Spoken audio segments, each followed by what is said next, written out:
Good evening, visitors. Welcome to the Australian War Memorial's Last Post ceremony. My name is Richard Cruz, and joining us today from the Royal Australian Navy is Chief Petty Officer David Osborne. We welcome the veterans who have served, those that are still serving, and the families that support them. We acknowledge the members of RSL and Services Clubs Association, RSL Victoria and RSL Queensland, who are watching the broadcast of this ceremony across Australia.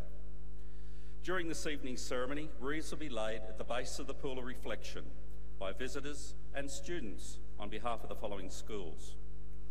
From New South Wales, Wamberal Public School, from Western Australia, Butler College, and from Queensland, Ipswich Grammar Primary School.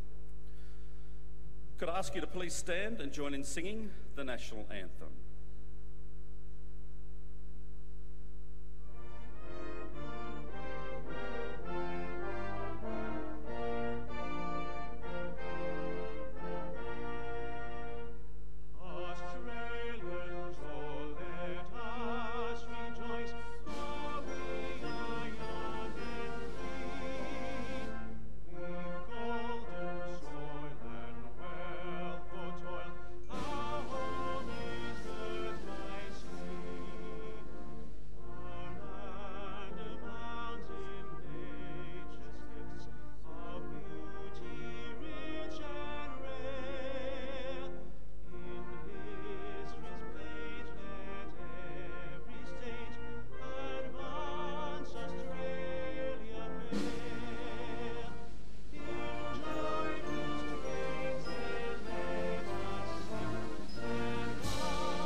The Australian War Memorial was the vision of Charles Bean, Australia's first World War official historian. Bean landed with the Australian troops on Gallipoli and stayed with them at the front through to the end of the war. The idea of this national memorial and museum came to him at Pozières, France, in the depths of the bloody fighting of 1916. Bean's idea was that this would be a place where families and friends could mourn loved ones buried in faraway places. It would also be a place that could help all Australians understand what these men and women had endured and what they had done for us. Bean's vision, to which we remain true, is best expressed as inscribed in the entrance to the memorial's galleries. Here is their spirit in the heart of the land they loved, and here we guard the record which they themselves made. Tonight we'll read the story behind just one of those on the Roll of Honour, which lists the names of more than 102,000 men and women who have given their lives for us in war and operations for more than a century. But first we present a lament, Flowers of the Forest. Wreaths and floral tributes will now be laid at the base of the Pool of Reflection.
we remember and pay tribute to Corporal Joseph Coyle. Popularly known as Joe, Joseph Dominick Coyle was born in 1884 to Dominick and Charlotte Coyle. His father might have run the hotel at Yarmouth some years before the family moved to Durango in New South Wales. He had a number of siblings, but in 1896, his 7-year-old brother Patrick drowned in the Clarence River, leaving Joseph and his brother Ernie the only two sons of the family. In 1909, Joseph left Durango to take up a position with the Fresh Food and Ice Company at Grafton as a clerk. He was an accomplished musician who regularly played at public events and gatherings, including back in Durango after moving away.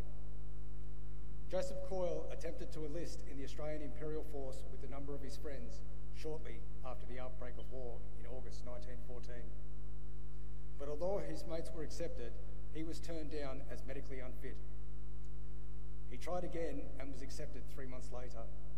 After beginning his training, he was put on the clerical staff at Liverpool Camp, serving in that capacity for a number of months. In April 1916, Coyle went on leave, and on the 12th of April was returning to camp on a train travelling from Sydney to Liverpool. He was travelling on a flatbed car of the train with a number of other soldiers. He lay down for a little while and then sat up with his feet near the edge, pointing towards the coupling at the back of the truck. Just after the train passed Maryland Station, it gave a jolt as it rounded a curve. The man standing next to Corporal Coyle called out, "Oh my God, he's gone." Coyle had fallen off the railway track and under one of the following. He was later found near the tracks and was taken to hospital. Despite his injuries, he was still conscious and was given anaesthetic so that the doctor could suture his wounds. His head and jaw were partially damaged and 3 of his fingers were crushed. His parents were advised of the accident by telegram, and Mrs. Coyle and her daughter arrived at the hospital just before Joe Coyle died of his injuries.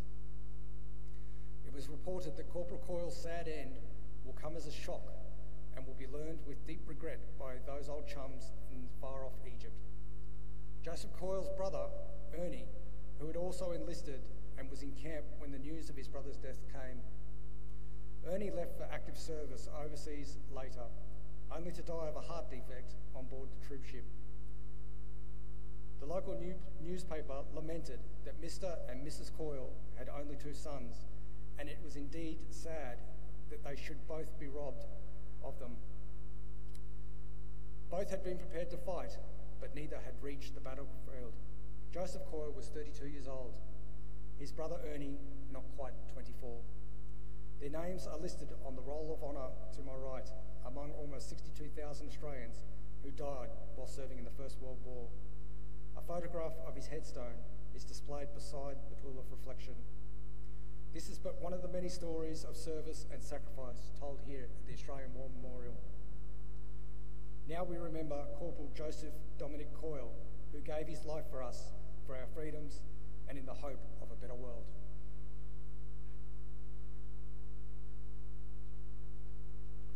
Please stand for the reading of the ode and the sounding of the last post.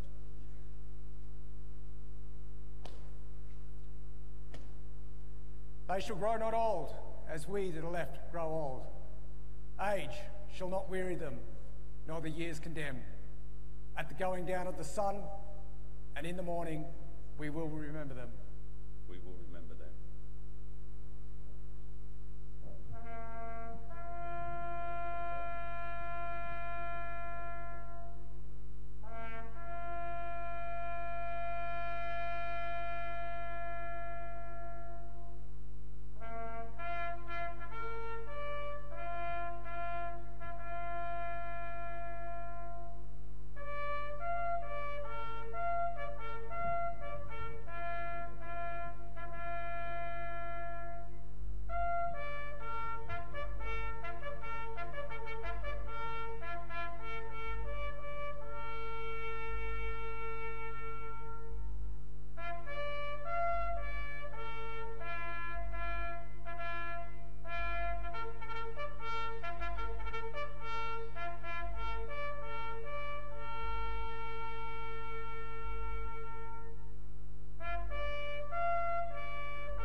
lest we forget.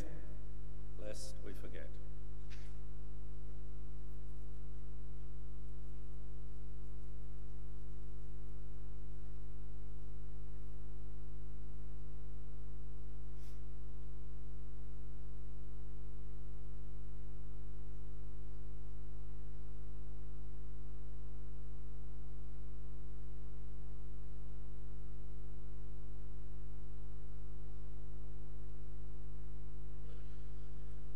We leave you this evening with the words of the memorial's founder, Charles Bean.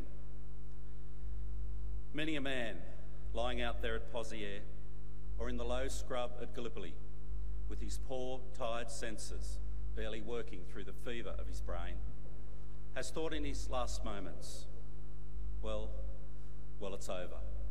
But in Australia, they will be proud of this. Ladies and gentlemen, girls and boys, that concludes this evening's last post ceremony. We thank you for visiting the Australian War Memorial and wish you all a very good evening. Thank you.